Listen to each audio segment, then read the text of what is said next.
माननीय प्रधानमंत्री आदरणीय नरेंद्र मोदी जी, मंच पर उपस्थित लोक जनशक्ति पार्टी के संस्थापक और राष्ट्रीय अध्यक्ष माननीय केंद्रीय मंत्री श्री रामविलास पासवान जी, बिहार के माननीय उप मुख्यमंत्री श्री सुशील कुमार मोदी जी, बिहार प्रदेश भारतीय जनता पार्टी के अध्यक्ष और उजियारपुर लोकसभा क्षेत्र से भाजपा और एनडीए के उम्मीदवार श्री नित्यानंद राय जी, यहाँ उपस्थित भाजपा के वरिष्ठ नेता निवर्तमान सांसद पद्म भूषण हुकुमदेव नारायण यादव जी, बिहार सरकार के माननीय मंत्रीगण doctor Prem Kumar ji, Mangal Pandey ji, Vinod Narayan Jha ji, Maheshwar Hazari ji, Madan Sahni ji, Janata Dal you के नेता और जनता दल यू के राष्ट्रीय महासचिव श्री संजय झा जी, माननीय सांसद रामनाथ ठाकुर जी, दरभंगा लोकसभा निर्वाचन क्षेत्र के उम्मीदवार श्री गोपाल जी ठाकुर जी, मधुबनी लोकसभा निर्वाचन क्षेत्र के उम्मीदवार डॉक्टर अशोक यादव जी, समस्तीपुर लोकसभा निर्वाचन क्षेत्र के उम्मीदवार भाई रामचंद्र पासवान जी, यहाँ उपस्थित पूर्व मंत्री जदयू नेता अशोक चौधरी जी, यहाँ उपस्थित सभी विधायकगण, सभी विधान पार्षदगण, पूर्व सांसद, पूर्व विधायक, पूर्व विधान पार्षद, एनडीए के तीनों घटक दलों के यहाँ उपस्थित सभी सम्मानित नेतागण, मेरे प्रिय साथियों, पत्रकार मित्रों और इस चुनावी सभा में उपस्थित बहनों एवं भाइयों, मैं अपनी तरफ से और आप सब लोगों की तरफ से सबसे पहले माननीय प्रधानमंत्री आदरणीय नरेंद्र भाई मोदी जी का स्वागत करता हूं और अभिनंदन करता हूं। और मिथिला की इस धरती पर आप पधारे हैं, हम तो सबसे पहले मिथिला की इस पावन धरती को का नमन करते हैं। और एक बात मैं हमेशा कहता रहा हूं कि देश का विकास बिहार के विकास के बिना संभव नहीं है, उसी तरह से बिहार का विकास मिथिला के विकास के बिना संभव नहीं है और हम लोग इसी रास्ते पर चलते रहते हैं। आज माननीय प्रधानमंत्री जी ने जो देश की प्रतिष्ठा बढ़ाई है, आज दुनिया में भारत का कद ऊंचा हुआ और जिस तरह से इन्होंने देश के विकास के लिए काम किया है और विशेष तौर पर जिस तरह से आतंकवाद के खिलाफ त्वरित कार्रवाई की है, इसको लेकर समस्त देशवासियों का मनोबल ऊंचा हुआ है। और जो देश के विकास के लिए आपने काम किया है, अनेक काम किए हैं, लेकिन जो आम लोग हैं, गरीब जन हैं, उनके उद्धार के लिए जो काम किया, देश की गरीब महिलाओं को रसोई गैस उपलब्ध कराया प्रधानमंत्री उज्ज्वला योजना के अंतर्गत, और अब देश के गरीब लोगों को इलाज के लिए उनके पूरे परिवार को एक साल में 5 लाख रुपए तक की सहायता उपलब्ध कराने की योजना आयुष्मान भारत योजना की शुरुआत करा दी। और अभी जो आपने प्रधानमंत्री किसान सम्मान निधि योजना की शुरुआत की है और उससे देश के किसानों को 6,000 रुपये की सहायता मिलेगी।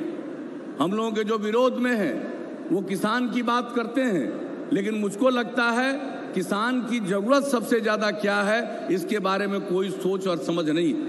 वो कहते हैं हम किसानों का कर्ज माफ़ कर देंगे, माफ़ कर दीजिए, लेकिन हम जानना चाहते हैं क्या देश के सारे किसान कर्ज लेते हैं? देश के कुछ किसान कर्ज लेते हैं, लेकिन जो देश के किसान हैं उनकी सबसे बड़ी सहायता क्या है? किसान जो खेती करते हैं वो पैसा लगाते हैं, और अगर सरकार की तरफ से खेती करने में उनको आर्थिक मदद मिल जाती है तो उनकी जो लागत लगती है अपनी तरफ से वो कम जाएगी और स्वाभाविक है उनका मुनाफा बढ़ जाएगा, उनकी आमदनी बढ़ जाएगी।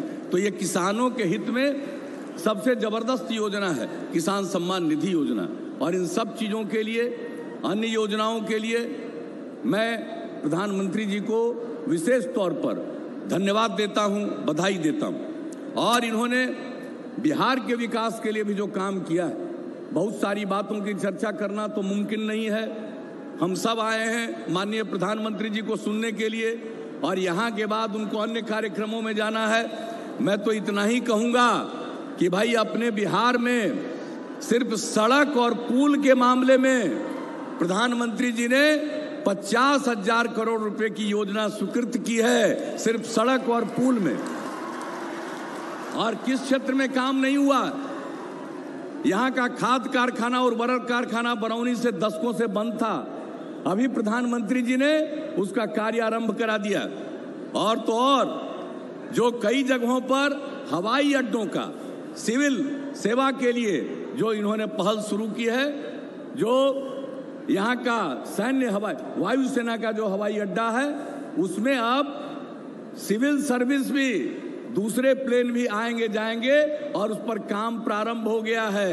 राज्य सरकार को भी जो उसमें देना था वो मदद कर चुकी है। लेकिन अब बहुत जल्दी अब दरभंगा तक प्लेन आएगा, यानी दरभंगा के लोग सीधे दिल्ली जा सकते हैं, मुंबई जा सकते हैं, कर्नाटक जा सकते हैं, कहीं भी जा सकते हैं। इसकी सेवा शुरू होगी और ये मिथिला वासियों के लिए कितना सम्मान का विषय है। तो इसके लिए हम प्रधानमंत्री जी को विशेष तौर पर धन्यवाद देना चाहते हैं। और हम लोगों ने काम किया है बिहार के लिए और हम लोग आपका समर्थन चाहते हैं सिर्फ विकास के आधार पर। प्रधानमंत्री जी कहते हैं सबका साथ सबका विकास, और हम लोग शुरू से कहते हैं न्याय के साथ विकास, यानी हर इलाके का विकास और समाज के हर तबके का उत्थान। और ये काम कर रहे हैं। बिहार में 15 साल तक एक परिवार को राज करने का मौका मिला। और क्या बिहार की स्थिति थी? बिहार का क्या बजट था? एक साल में 24,000 करोड़ से भी कम, 23,885 करोड़ 2004-05 में। और आज बिहार का बजट एक साल का है 2 लाख करोड़ रुपए से भी ज्यादा। तो हम लोगों ने इतना काम किया। केंद्र की सरकार भी काम कर रही है, राज्य की सरकार भी काम कर रही है। और जान लीजिए अब बिहार का विकास के बारे में कोई नहीं सोचता था और अब बिहार का विकास दर 11.3%, दूसरे राज्यों से भी ज्यादा। तो हर क्षेत्र में काम हम लोगों ने क्या सेवा नहीं की है? कहां लोग अंधेरे में रहते थे, ललटेन और ढिबरी का सहारा लेते थे, अब हम लोगों ने हर घर बिजली पहुंचा दिया। अब बल्ब की सेवा उपलब्ध हो गई, लालटेन की जरूरत पूरे बिहार में खत्म हो गई। ऐसा बिहार हम लोगों ने बना दिया। अब आप लोगों को सोचना है कि काम के आधार पर और जो देश की प्रतिष्ठा को बढ़ाते हैं उसके आधार पर देश को जो विकास के रास्ते पर ले जा रहे हैं और समाज के हर तबके का विकास कर रहे हैं, उस आधार पर आप अपना मतदान कीजिएगा। हम लोग तो यही आप सब लोगों से अपील करने आए हैं और हम सब अभी आदरणीय प्रधानमंत्री जी को सुनेंगे। और मुझे पूरा विश्वास है कि आप सब लोगों का पूरे तौर पर समर्थन मिलेगा ताकि देश में फिर नरेंद्र मोदी जी प्रधानमंत्री बने या नहीं बने, हाथ उठा के बताइए। चलिए, आपको बहुत बहुत धन्यवाद।